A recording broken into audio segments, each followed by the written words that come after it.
Welcome back, folks. This is the WP-Tonic show. This is episode 251. And we've got a great show here. We're going to be talking about learning management systems, the best plugins, the best fully hosted solutions.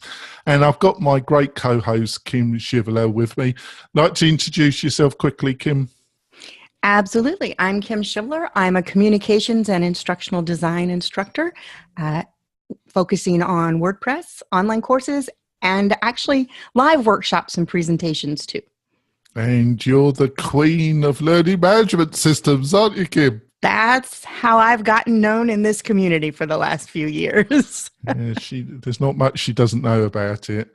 And basically, I'm the founder of WP-Tonic. We're a fully specialized WordPress support fix your problems company with an emphasis on learning management systems.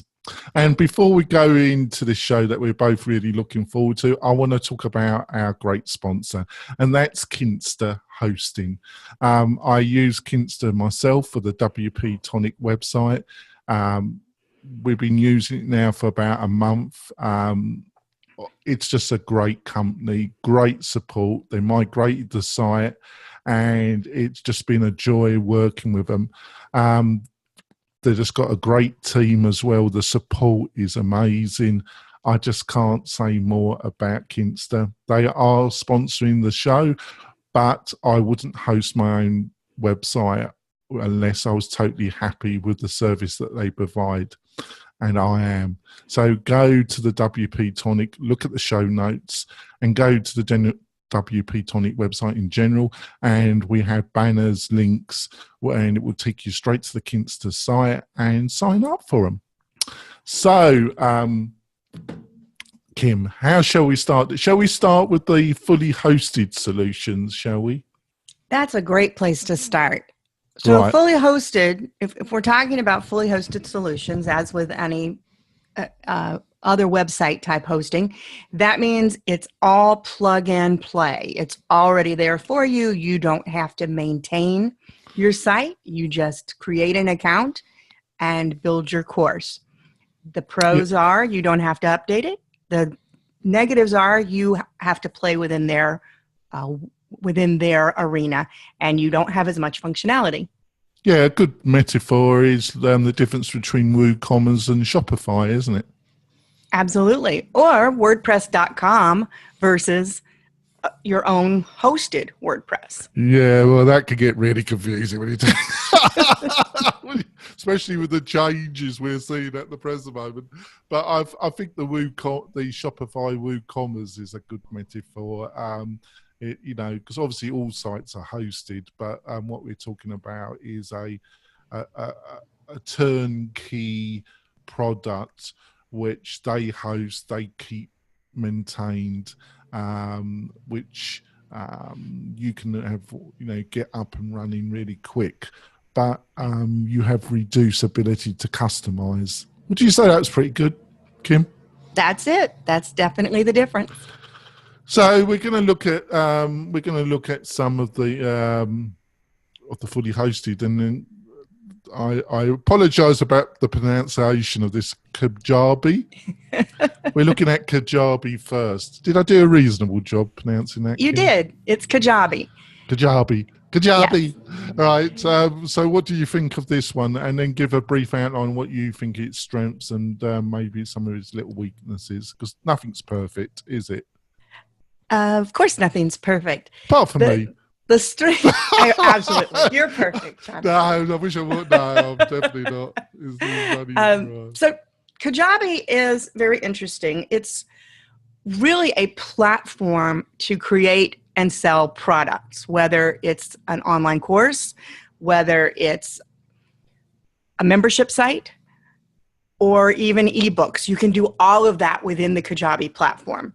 It's a hosted site. It has email integration, and they've redone it, and I'm just working in it right now for a client, and it's kind of exciting what they've got going on.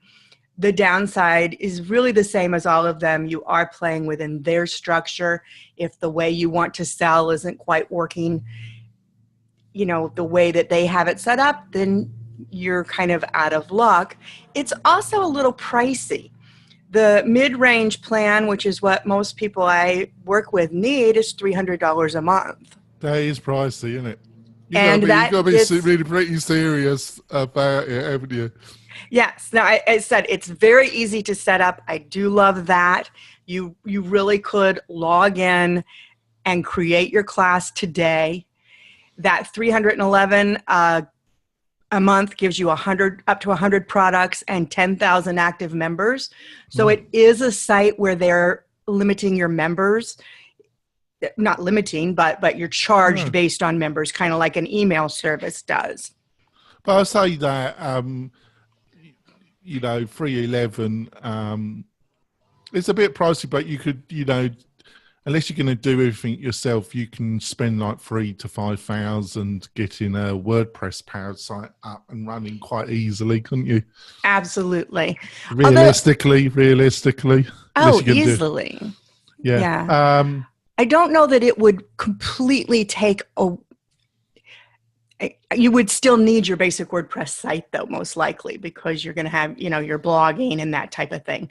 It doesn't do that. It doesn't do that bit. Not to the extent you would want in a WordPress site that I have found yet. Let me say that. I am just now really putting it through its paces, and we'll be writing a review of it here in the next couple of weeks. Oh, that's great. So it's one of these systems where you still need your WordPress, and then you mask the domain when you go to this or something. Yes, for most of what my clients would need, they're going to need a lot. They're still going to need a website, and that's true of most of these online learning platforms. It's just, in fact, most of the online learning platforms are strictly to sell classes. Kajabi is more advanced in that you could sell any online product. You could sell classes, downloads, membership areas, etc. And that's the one thing I really like about it compared to the other ones we're going to talk about that are just courses, because those of you who've heard me speak on learning platforms, I really find the strength of a learning platform is where you have the online course that is your step-by-step piece, but then also a membership wrapped around that is your resources pages. That doesn't go into that mark complete lesson. It's a separate step. Yeah, it's a difficult one, isn't it? Because also the other thing is, is that you offer a load of stuff like this system and it becomes a Swiss Army knife. And the problem is it offers a lot, but it doesn't do anything that great. Do you understand what I mean by that? Yes. However, I would say for this one, I think that its options for the course, the quizzes, etc., are very functional. Right. In fact, they're more functional than some of the online course, quote, plugin options. All right. Even. I'll have a look at it. I'll have a look at that one. Rightio. Thinkific. Thinkific. I just love these. I just love these names. Just perfect. Just a perfect for somebody that suffers some dyslexia, aren't they? Right. They made them just for you. Just made it just for me, didn't they? Just what's this one about, then, Kim? So Thinkific is fully hosted training. It's very easy to get up and running quickly. It doesn't have that membership piece. It's just really that step-by-step course. If that's all you're looking to do, it's very popular. There is a free version, so you don't have to commit. However, most of my people that I've worked with do end up in a paid plan. For example, there's a lot more options if you'll go into one of the paid plans. And they range from $50 a month or $49 a month to $279 a month. Most of the people I work with are in this $99 a month, where they can have multiple instructors if they want. They can have private or hidden courses, because Thinkific also has, like Udemy, which we're going to talk about also, it has a marketplace. So when you build a course, you can put it into their marketplace. Or if you want to hide it, then it requires one of the the premium options. So if you're just doing for your own company or members, etc., then you would have to pay for the premium. Right. Yeah. My ignorance of these is probably surprising, but I just live in WordPress, folks. I don't venture forth. It's I leave this to Kim, the queen of learning management systems. This is why she's my co-host as well. I live in my little WordPress bubble, folks. So there we go. But it looks a nice website. Any kind of real weaknesses you observed with it at all, really? Any peculiar weakness? Really just the theming. You're playing with their themes, and if you want more or you want it closer branded to what your site is, then you may run into some limitations. We've run into that with some people I worked with, but these were people who did not want to build their own, maintain their own, or pay someone even to do a separate for them. They just wanted it taken care of. I will say for both of these, Kajabi and Thinkific, the support is phenomenal. Oh, great. I was going to ask you that, actually. Great support. On to the next one, Teachable. Tell us about this, Kim. So, Teachable is very similar to Thinkific. It predates Thinkific. Thinkific's kind of the new kid on the block. They work very similar. Through the grapevine, for people I have worked with, a lot of them are moving over to Thinkific. It's kind of it has some features that people really like more than Teachable. I believe they're both priced the same way. I need to double check that. What normally happens is you go through all the pain of moving it, and then they do an upgrade, and it's probably got better features than you moved to. That's what normally happens to me. Yeah, the pricing is about the same. I believe it had to do with, I believe it was the multiple instructors that a lot of the people I was working with who wanted to kind of build their own marketplace where they could have different instructors, that was the feature that they liked. But again, I haven't worked with it in depth. I've worked much more in depth with Thinkific, and now working with Kajabi for a client. Kajabi. Give them full, all right, Kajabi. It's starting to grow, I'll be Kim. On to the last one, Udemy. We're down. Udemy is a little different in that Thinkific, Kajabi, you can sign up, pay, and it's all yours. Udemy actually is a marketplace, and they have to approve your course. So you have to not only follow their guidelines for the platform, but they have to approve the course. They want to make sure that they're delivering quality to their marketplace. Udemy was really, really popular, and a lot of people still use it to try to be found because they do have this huge marketplace. They have very, very strict rules about trying to take people out of Udemy. So don't think you can just build a course and say, oh, by the way, come see me over here at kimshivler.com. That they're not going to let you do that. No, well, you can't use that, but they don't stop you from your name and having your own website. Right. And they can't. Will they stop you from promoting your own courses on your own? They can't stop you from promoting your own courses on your own website, though, can they? Yes, you can't promote within their courses an outside course.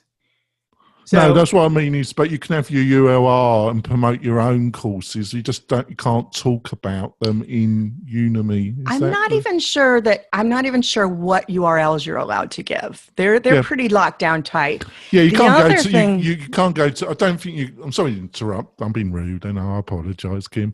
I don't think they allow you to go like to Kim Shivler membership. No. But they will, you can go to kimshivler.com. It's very limited as to where you can put that information. But the biggest limitation you have on Udemy, if you want the fullest exposure, is you lose control of your pricing. Yeah, totally. Yeah, and a lot of people have left because of that. People were, you can have a $300 course, but they can put it on discount to whatever they want. To their marketplace. And so there are ways not to do it, but then you don't get the full exposure. Yeah, just to wrap up before we go to our break, Kim, is that the reason I put that in is I think it's a really good testing ground for somebody that's never done any kind of course or anything. Because I understand they do, they are fussy, that you're getting almost like it's like your first book. You're getting a really snotty editor, but when you reflect it, it was a good teaching experience. What do you think about that, or am I talking rubbish here, Kim? No, I think that that's true. However, I think that, if you're a subject matter expert and you take the time to learn how to put a good class together, you've got to put all this effort into it. I would go ahead and do it on a platform where I can establish a price that is a fair price. I mean, look, if you want to sell $39 courses, do it all day long. Oh, well, that's what I meant. I think it's a good testing ground for something that you got to meet their standards and try.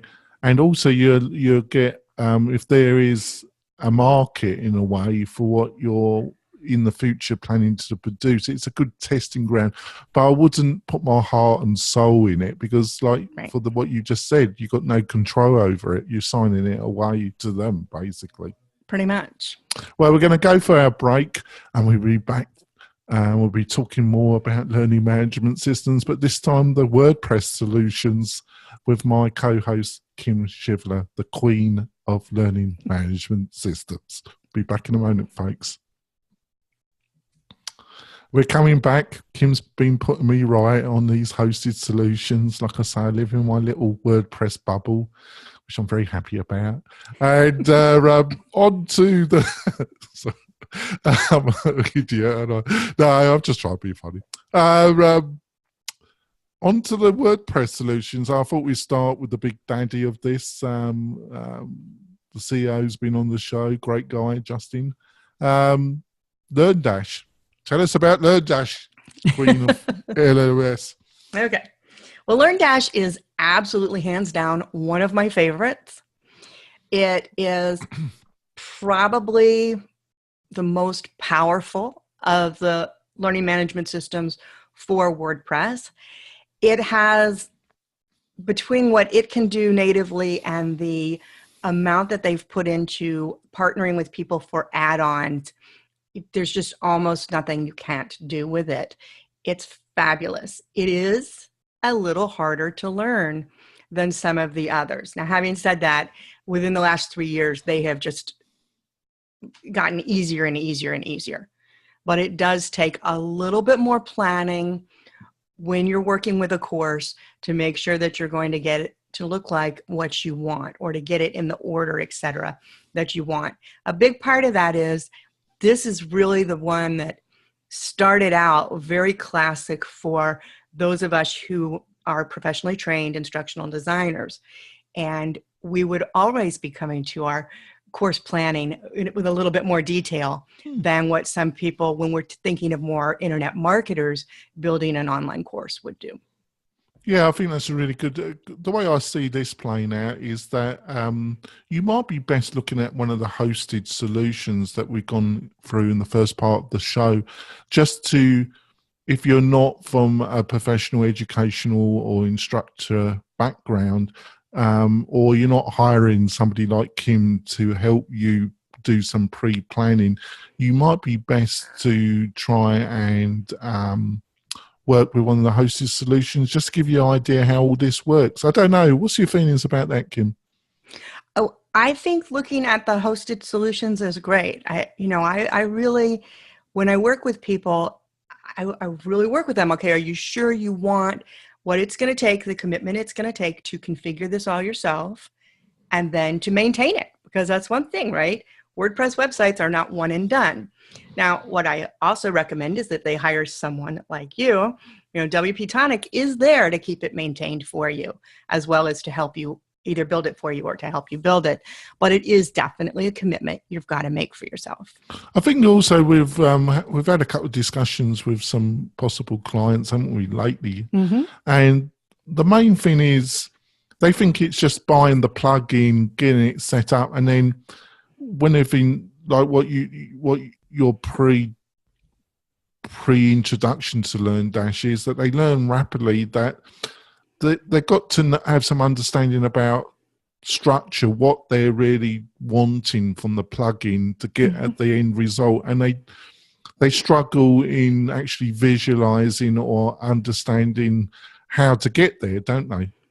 Yes, and the other thing that we run in with any of the plugins in WordPress is the same question that I get from any WordPress installation, and that is, how do I make the sales pages look good?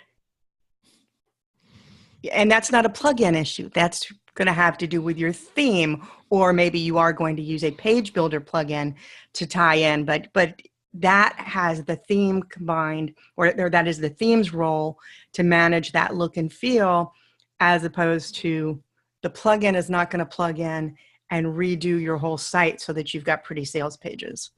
What's the one thing that, I don't know if anything comes to mind, is there any one thing or one feature that comes to mind with this that you really, really love about LearnDash? For LearnDash, I have a couple. I love the add-on that they have for a course catalog. They have a really nice add-on that lays out the courses in a grid, and it just looks fabulous. There's another add-on that lets students have notes, so they can be in there and have their own notes on what they're learning. From the just regular perspective, hands down, the best quiz options out there. Oh, that's great. On to a company that he's a member of our Friday panel, Chris, the CEO, and that's LifterLMS. So tell us a little bit about LifterLMS, Kim. Well, another one that I love, we had Chris on last week, and he and I can get together and geek out on this stuff for hours. LifterLMS is fabulous. It is a freemium option. In fact, it's the only freemium option we've got here, which means you can start for free. And in fact, if you don't want to sell your courses, if you want to just build a free course, you can keep it free. You have to start buying add-ons and upgrades if you want to do extras. So if you want to sell your courses, if you want to have advanced questions, if you want to have private areas.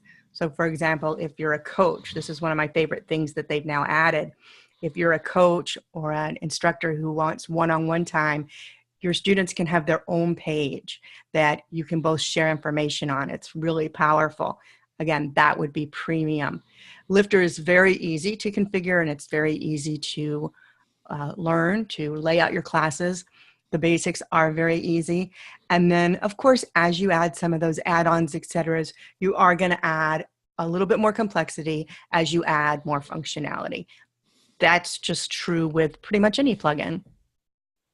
Yeah, I find it's got the odd little thing. I think the main, it's a like Chris said, it's amazing. They're in their 4th year, but they're rapidly developing this product out, aren't they? Thomas, his joint founder, is coding away. But one of the main things between it and is that they have their own memberships solution integrated in it, and Thomas has admitted to me that it works, but it's not as powerful, as slick as some of the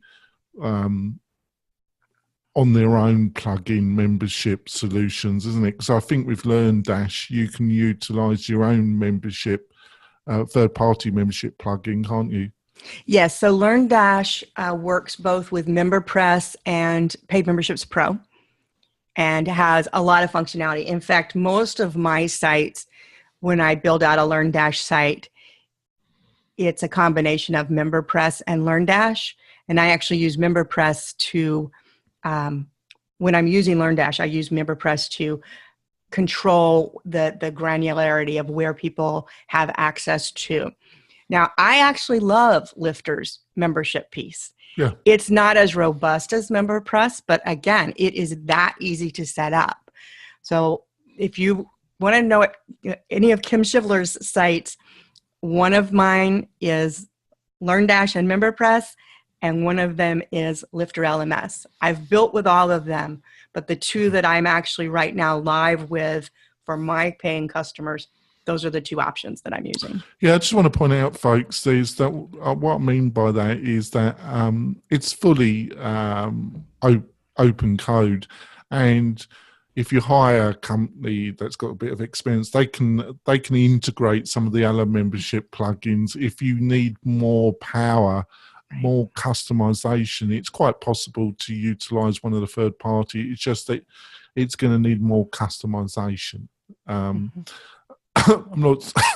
What I mean by it is where with LearnDash, the two membership plugins, it's already been adapted to plug and play with those two membership options. But if you choose another one for some reason, you can still get hold of the code and manipulate it. It's just going to need a lot more customization. Right. I thought I just need to put that in there just to clarify, because otherwise people think, oh, that's the only membership plugins it will work with, or Lifter won't work with another one. Well, it will, but it just needs a lot more customization and custom development. So on to another one. I always struggle. Sensei. I struggle there. I always do. Sensei, love it. Tell us about this, Kim. Okay, so Sensei comes from the folks at WooCommerce, WooThemes, and it's wonderful. It's very powerful. It has some really cool options for reporting and assignments. And it does require, the big drawback, if you're not a WooCommerce shop, is Sensei requires WooCommerce to sell your classes. If you're a WooCommerce shop, it's a perfect fit to plug right in. But if you're somebody who wants to just sell one or two classes, you don't have the physical needs, WooCommerce is a lot of overkill for that. And you really have to, for example, you have to do special things to set it to where people don't have to enter their physical address. And if all you're doing is selling a virtual product through PayPal, a lot of people don't want to put in their physical address. So there are definitely some things you need to consider as far as what that's going to take if you're not already a WooCommerce shop. Yeah, I think we're going to wrap up the podcast part of the show, folks, and we're going to continue the discussion for 10 minutes, 10, 15 minutes, which you'll be able to watch on the website. And also, by going to the website, you'll be able to sign up for Kinster as well, so you'll be killing. So we're going to continue the discussion, which you'll be able to watch on the website. Kim, how can people get hold of you? You can find me at kimshivler.com, where you'll find all the things I do. And if you're very specifically interested in online courses, you can look up howtobuildononlinecourse.com. And if you want to get hold of me, it's really easy. We love feedback. Go to the WP-Tonic Facebook page. We've just recently started a group. We haven't done much with it yet, but we've got plans in the new year. That's a great way. Or Twitter me directly at Jonathan Denwood. Or just send me an email, and we love your feedback. And if you're in a very generous mood, if you could go to iTunes and give us a review for the new year, that would be fantastic, just to show your support for the amount of content that we've produced for you in 2017. We're going to wrap up this Wednesday show. We have somebody from the WordPress world, or the world in general, that's doing something interesting. We'll see you next week, folks. Bye. So back on to, how do you pronounce it? Sensei. Sensei. So I have to, like, when I'm talking to a client, I have to keep saying it because I pronounce. But I get away with it because they're not used to my accent anyway.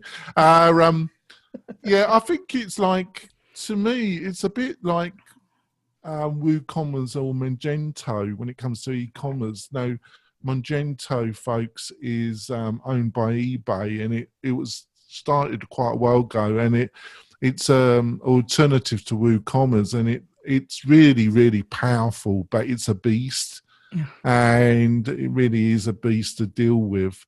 And I see this, for the right website, you've got to be a pretty serious membership website, or there's something about the other two systems we've discussed that you find really, really limiting for you to go and have a look at this, really. But we spoke, I forgot the gentleman's name actually, that was doing the educational, doing the entertainment membership site.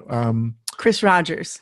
And his developer, I think he was influenced because his developer had a lot of knowledge in that. Mm-hmm. And but it wouldn't, unless it's really necessary, or you got a very large website, it wouldn't be my first choice at the present moment. Would you agree with that, Kim? Yes. Or if you are already a WooCommerce shop, then it just slides right in. Yeah. It makes perfect sense at that point. They do have great support for it. It's just if you're not a WooCommerce shop and you have no need for physical products, it's probably overkill. And they also got the whole benefit of the whole eco third-party plugin system of the Woo third-party plugin system. That's another element that attracts people as well, doesn't it? Absolutely. And, they have a lot of options there. And if you're a larger shop, then it may be the perfect fit. Because you've got a lot of balls running here.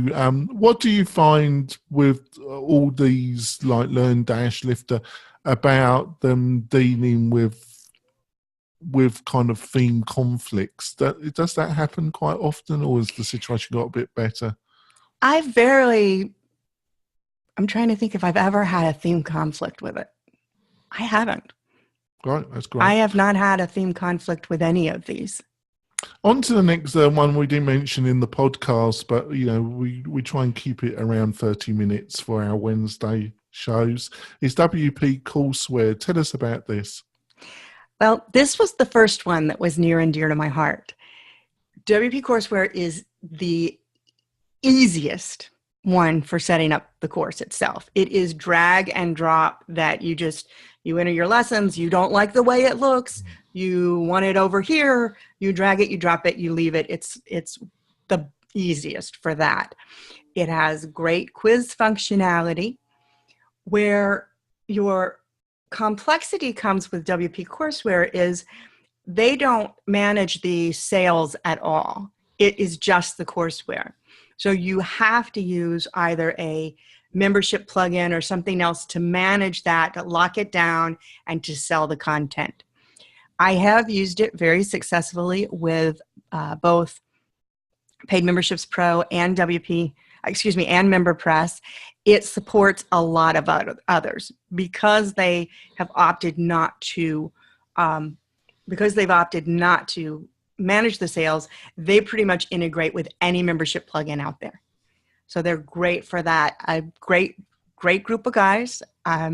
It's just that for me and what I've needed to do with my sites, I've needed more functionality, the way that LearnDash and Lifter give me as far as the private areas and that type of thing. So just that simple drag and drop, I've kind of outgrown it. To kind of wrap up the conversation, Kim, what are there a couple of tips or insights that you could share with the audience around when people are starting on this journey that they should be thinking about that's going to really help them avoid some of the mistakes you've seen people make? Yes. 3 things. One, we actually didn't cover, and I think we'll circle back around at another learning management session. We're going to be discussing this in depth in the new year, aren't we? We're going to have lots of LMS stuff in the new year.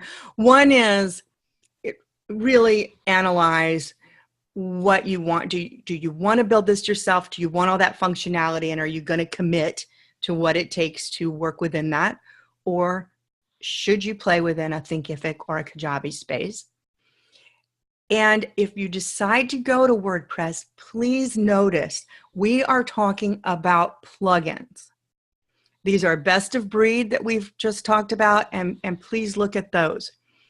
There is also, separate from plugins, there are, quote, learning management themes that... Yeah, we haven't touched those. We haven't touched on those. Chris and I did a little bit last week. You did. Those tend not to be best of breed. They're frequently trying to integrate part plugin, part theme, and that doesn't always work well.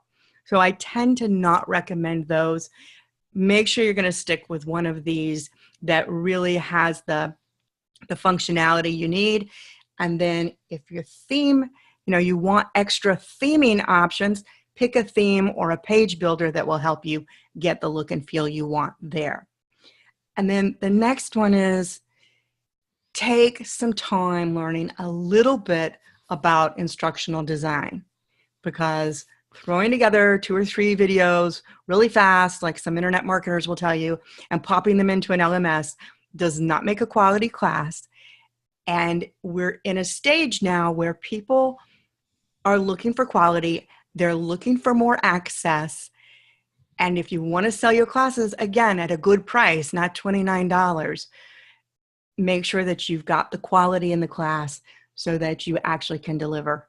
And that's how you can sell the courses, as well as get people to finish them, because a lot of people don't finish their classes. I was going to say I don't totally agree with you. It's not that I don't agree with you. I just put this to you. I think for business reasons, and because we're dealing with a lot of different balls here when we come to selling courses and making some money from courses, it's probably a good idea to do a free course initially, a small mini course, just to test, can you market this effectively? Is there any interest? Is there a demand out there that you can build from? And I was thinking about my beloved co-host, and he's been on the show recently, back on the show with Bill Conrad, and he's done a little mini course that's been given away, and he's been building up his email list, and it's linked to his attempt to build this National Association of Podcasts, and I've tried to encourage him to really concentrate on that, because podcasting is his passion. And it'd just be I just can see him building something fantastic if he chooses to do that. But he's got this small course, and like I say, it's been building up his newsletter list and been generating interest. And then he plans to build out 2 much more detailed courses in the next 6 months. What do you think I've just said, or what's your kind of view about what I've just said, actually, Kim? Well, I don't think it's disagreeing with me at all. We hadn't talked about Thank free God for classes. that, because I wouldn't want to disagree with the queen of LMS. I love free classes, and I highly recommend people have a free class. And especially if you're trying to build an audience, a free class is a great way to build an audience. So a lot depends on where are you, right? If you're already a coach, business coach, life coach, financial coach, whatever, you already have a client base, then I would still maybe have a free course to let people see things. But if you know that you can take this and sell it into your current base, then absolutely go for that premium level course, because building a course is a lot of work, to sell it at a cheap price. And even the free courses are still going to be just as much work if you want to do quality. So I love free courses. I have free courses. But when you are wanting to go for that premium course, that's where you really have to make sure you've got the quality there to get the people both interested in the door and get them to finish it, so you accomplish with them, your goal. I'm assuming that all of our goals is actually to help our customer, not just make money on the internet. Well, I'm in 2 camps there. I think you got these really hardcore marketers that sell, that this is going to be a cheap, easy way to make, and they hire their Lamborghini for the day, and somehow it's going to make you a absolute. Right. What I look for about all this is when they ever use the word easy. Yes. Because none of this is easy, folks. None of it. Absolutely nothing. Trying to build up any kind of business or doing it online. If anybody that's trying to sell you anything about online uses the word easy, just run to the mountains because it's a con trick, isn't it? But on the other hand, you got to have a passion, I think, about what you're trying to teach, because that will help to maintain what is going to be a bit of a slog. But on the other hand, if you can't make a living from it, you just won't be able to continue, will you? Yep. So it's finding that sweet area where you're not saying, I don't care about the money. Well, the money is important because it's the thing that's going to enable the business to maintain itself and grow. But on the other hand, if you think it's going to be easy and you're just doing it totally just to get rich quick, I think you're going to be very disappointed, aren't you, Kim? Yeah, I think very, very disappointed. Very disappointed. Well, thanks, Kim. I've really enjoyed this. We'll see you next week on Facebook and on our YouTube. See you later, folks. Bye. Bye.